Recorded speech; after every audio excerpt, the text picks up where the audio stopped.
En esta lección mediremos longitudes y centímetros, milímetros y pulgadas. Para la parte A, se nos pide que midamos la longitud del segmento de línea A usando centímetros como la unidad de comparación. Esta es una regla de centímetros, lo que significa que cada unidad grande tiene una longitud de 1 centímetro.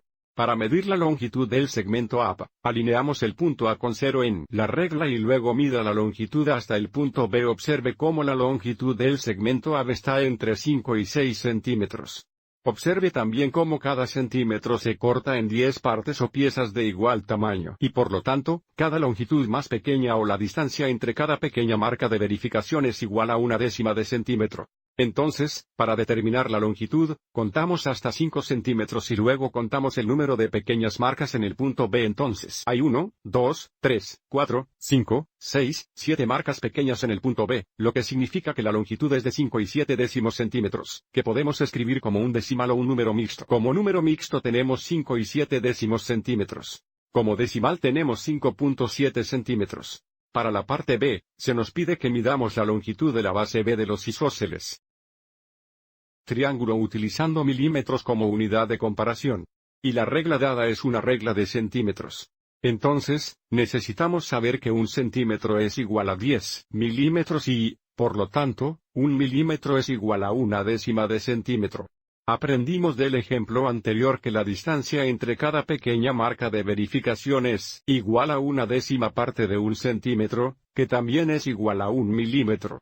Entonces, para determinar la longitud de la base B, alinearemos un extremo con 0 en la regla y luego cuente el número de pequeñas marcas en el otro extremo, que está aquí. Y nuevamente cada centímetro es igual a 10 milímetros. Entonces tenemos 10, 20, 30, 31, 32 milímetros como la longitud de la base B. Ahora para el último ejemplo, se nos pide medir la longitud L de la base de la caja usando pulgadas como la unidad de comparación. Así que ahora tenemos una regla de pulgadas, lo que significa que la longitud entre cada unidad más grande es de 1 pulgada. Para comenzar, alineamos un extremo con 0 en la recta numérica y luego medimos la longitud. Observe cómo la longitud es entre 4 y 5 pulgadas. Para determinar la longitud exacta, necesitamos cortar 1 pulgada en partes más pequeñas o piezas. Entonces, de 4 pulgadas a 5 pulgadas dividiremos esta pulgada en partes o piezas más pequeñas del mismo tamaño. Si los dividimos en 2 partes del mismo tamaño, o piezas cada una más pequeña, la pieza es igual a media pulgada. Si dividimos esto en 4 partes o piezas de igual tamaño, cada unidad más pequeña es igual a 1/4 de pulgada.